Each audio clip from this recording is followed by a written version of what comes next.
जय गुरुदेव। आप सभी साधकों का मैं एक बार फिर से अपने YouTube चैनल सिद्धाश्रम मार्ग पर स्वागत करता हूं।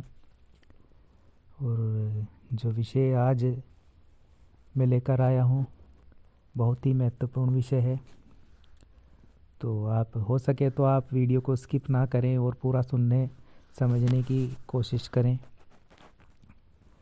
जो भी साधक साधना मार्ग पर आगे बढ़ रहे हैं या आगे बढ़ना चाहते हैं, सर्वप्रथम वे अपनी दिशा और मार्ग निर्धारित करें, तब आगे बढ़ें। कोई सी भी साधना लेकर के ना बैठें कि किसी ने बता दिया और आप किसी भी साधना को करने बैठ गए। पहले समझें कि क्या आवश्यक है आपके जीवन में। देखिए, कहने का तात्पर्य ये है कि जब तक आपके भौतिक जीवन से जुड़ी हुई जो भी इच्छाएं हैं वह पूर्ण नहीं होंगी, तब तक आप बाकी जो सिद्धियां हैं उनमें पूर्णता प्राप्त नहीं कर सकते। ठीक है, जब तक आपकी मनोकामना पूर्ण नहीं होंगी तो कोशिश ये करें कि जिनसे आपकी इच्छाएं पूर्ण हो भौतिक जीवन से जुड़ी ही, तब तक आप आध्यात्मिक में पूर्णता कैसे प्राप्त कर सकते हैं। तो आप जो शुरू में साधना करें वो साधना अपने जो भी इच्छाएं हैं उनकी पूर्ति हेतु करने की कोशिश करें। अब ऐसा ना हो कि आप शुरू में ही आप उग्र साधना करने के लिए बैठ गए हैं, जब जो साधना आप के जीवन में तो इतना अभाव है कि कहीं आपका विवाह नहीं हो पा रहा है और कहीं आपको धन की प्रॉब्लम है, धन का अभाव आपके घर में निरंतर है, आपके घर में क्लेश का वातावरण बना हुआ है। ठीक, और कई जो इच्छाएं एक व्यक्ति की होती हैं वह इच्छाएं आपकी संपूर्णता अधूरी हैं और आप कोई उग्र साधना करने के लिए आपको दे दिया किसी ने, मान लीजिए काल भैरव को ही ले लीजिए, उनकी साधना दे दी है आपको शत्रुनाश के लिए, कोई ऐसी महाविद्या उग्र जो हैं उनकी साधना दे दी है और आप करने बैठ गए हैं। तो जब भी कोई साधना करें तो क्रम अनुसार करें।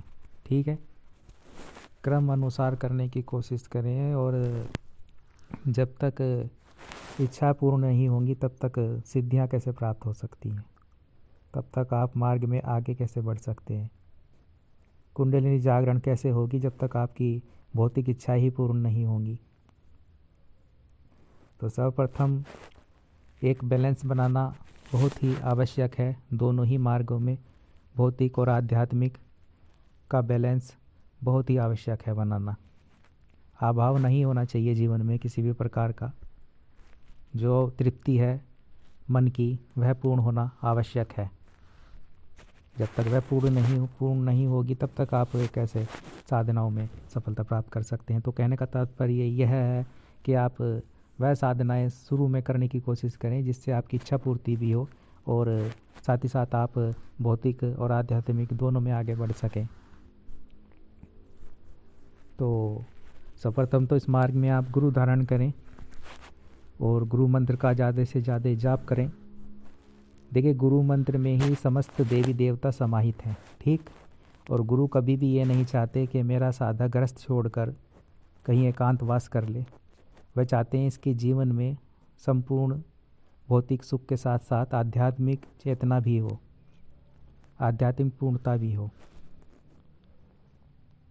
तो वैसे ही गुरु आपको प्राप्त हों और क्रम अनुसार उनसे दीक्षा लें और आगे बढ़ें, साधना करें। महालक्ष्मी दीक्षा लें, अप्सरा साधना करें। ठीक है, विवाह नहीं हो पा रहा तो शीघ्र विवाह दीक्षा लें। धन का अभाव है तो अवतारा महाविद्या की साधना करें। तंत्र बाधा है, कभी कभी ऐसा होता है देखिए कि आप लक्ष्मी जी की साधना करते हैं, निरंतर मंत्र जप करते हैं, लेकिन कारण कुछ भी हो सकता है, तंत्र बाधा हो सकती है। किसी ने आपका ग्रस्त जीवन में अड़चन पैदा करने के लिए जो है रुकावट पैदा करने के लिए धन को बांध दिया है, जो धन का आगमन होता है उस पर बंदिश लगा दी है तंत्र द्वारा।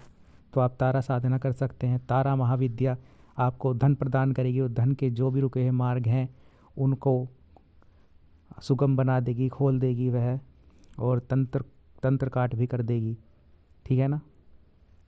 तो अगर ऐसी स्थिति है तो आप तारा महाविद्या जो है साधना संपन्न कर सकते हैं, और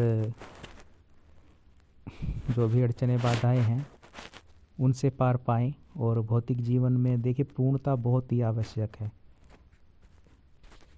और मैं यही कहना चाहूँगा कि अपने मन के भावों को ना दबाएं, मन की इच्छाओं को ना दबाएं, वैराग्य का भाव मन में ना लाएं, ठीक है ना। सभी सुखों को प्राप्त करें आप एक ऐसे साधक बने कि सभी सुख आपके जीवन में होने चाहिए, किसी भी चीज़ का अभाव ना रहे। फिर आप जब परिपूर्ण हो जाएंगे, जब पूर्णता आपके जीवन में आ जाएगी, हर तरह से श्रेष्ठता आ जाएगी, तब आप जो भी साधना करेंगे आध्यात्मिक उन्नति के लिए भी आगे बढ़ेंगे, तो आप शीघ्रता से उसमें सफलता प्राप्त कर सकेंगे, सिद्धि प्राप्त कर सकेंगे। कुंडलिनी जागरण आपकी स्वयं ही हो जाएगी, ठीक है। फिर आप तीक्ष्ण महाविद्याओं का उपयोग कर सकेंगे, सिद्धि प्राप्त कर सकेंगे उनमें। लेकिन शुरुआत में आपको जो भौतिक जीवन से जुड़ी हुई साधनाएं, जैसे भुवनेश्वरी महाविद्या हो गई, तारा हो गई, लक्ष्मी हो गई, अप्सरा साधना हो गई, ठीक है ना।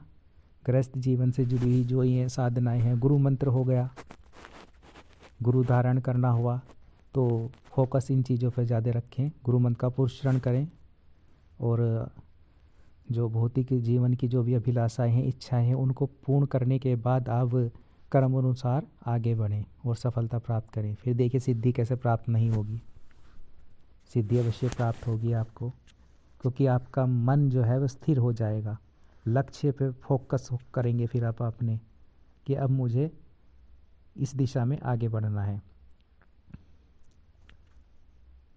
अब मुझे भगवान की प्राप्ति करनी है, अब मुझे ईश्वर की प्राप्ति करनी है, अब मुझे माँ काली के साक्षात दर्शन करने हैं, अब मुझे माँ पीताम्बरा के दर्शन करने हैं। फिर आप इस ओर मुड़ेंगे, ठीक है। अभी आप साधना कर रहे होते हैं, मेरी बात समझने की कोशिश करें कि अभी आप जो भी शिष्य साधना करेगा साधक, ठीक, उसके मन में क्या भाव होगा? उसके मन में यही भाव होगा कि मेरी ये इच्छा पूर्ण हो जाए।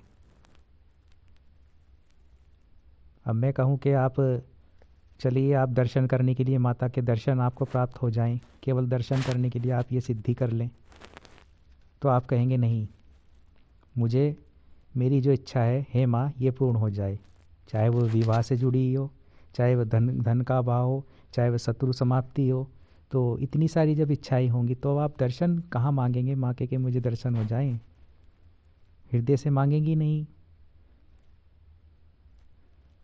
और जब ये इच्छाएं पूर्ण हो जाएंगी तो साक्षात आप दर्शन के लिए, अभिलाषा से ही, सिद्धि प्राप्ति के लिए ही साधना करेंगे, फिर आपकी कोई मनोकामना होगी ही नहीं। तो उम्मीद है कि आप मेरी बात को समझ रहे होंगे। तो इसीलिए कहता हूँ कि जो साधनाएं हैं, जो आपकी इच्छाएं हैं, पहले तो आप इन्हें पूर्ण करें, कोई भी साधना जब करें, ठीक है। और उसके बाद सिद्धि के लिए आगे बढ़ें, दर्शन प्राप्ति के लिए आगे बढ़ें, सिद्धाश्रम प्राप्ति के लिए आगे बढ़ें साधनाओं में। और ये तभी हो पाएगा जब आपकी इच्छाएं पूर्ण होंगी। गृहस्थ से जुड़ी हुई हर इच्छा, चाहे वो धन से जुड़ी हो, चाहे वो विवाह से जुड़ी हुई हो, चाहे वो पुत्र पौत्र से जुड़ी हुई हो, जो भी मनोकामना है, पूर्णता होनी अति आवश्यक है। जब तक नहीं होंगी, जब तक जीवन में प्रभु की प्राप्ति होना असंभव है, ठीक। तो उम्मीद करता हूँ कि आप मेरी जो मैं कहने का, जो आज मैं ये बात रखी है आपके सामने, आप समझ गए होंगे और उसी क्रम में आगे बढ़ेंगे और सफलता प्राप्त करेंगे। पूर्णग्रस्त सुख प्राप्त करते हुए आप जो है प्रभु के दर्शन भी प्राप्त कर सकेंगे और सिद्धि भी प्राप्त करेंगे, दोनों ही दिशाओं में, भौतिक और आध्यात्मिक में आप पूर्णता प्राप्त करें। यही मनोकामना, यही कामना करता हुआ मैं सद्गुरुदेव निखिलेश्वर जी से प्रार्थना करता हुआ आज्ञा लेता हूँ। जय गुरुदेव, जय निखिलेश्वर जी महाराज की जय हो।